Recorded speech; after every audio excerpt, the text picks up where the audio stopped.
I once visited Indonesia with Brother Andrew, that great servant of the Suffering Church, and a group of Christian leaders came to meet us from a very large city on the island of Java, and they were full of excitement. And they said, "Andrew, we're living in the book of Acts. We've seen growth, angels, healings, miracles, amazing conversions. Come," they said, "come to our church and you'll walk onto the pages of the book of Acts." And Andrew looked at them and he said, "The book of Acts? Well now, take me to see your persecution." "Persecution?" they said. "We don't have any. We're doing so much good here. Everybody loves us." And Andrew just smiled and he said, "Well, then you can't be living in the book of Acts."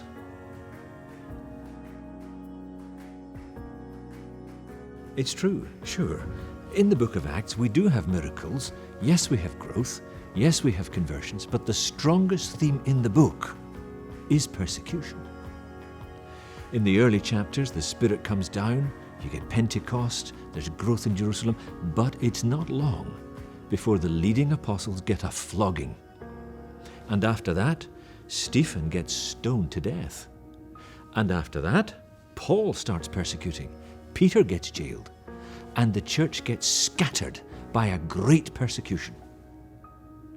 And the surprising thing is, that's how God wanted it. Because persecution gives power to people who've never had it before, and it pushes them out to places and to peoples who've never heard the gospel before. So the gospel spreads to the Gentiles thanks to persecution. It's the engine of the gospel. And so Antioch takes over as the main sending church from Jerusalem, and Paul the persecutor turns into Paul the persecuted.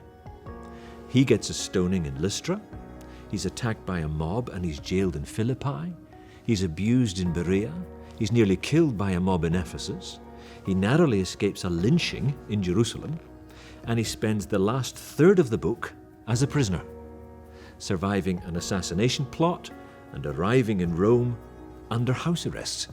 And that's where the book climaxes, with Paul still under arrest. And why is this? Because God spreads the gospel to the ends of the earth through the pain and the chains of persecution. It's the point of the book. Acts doesn't make sense without persecution. The gospel only spreads because of it. Persecution is the motor of the gospel.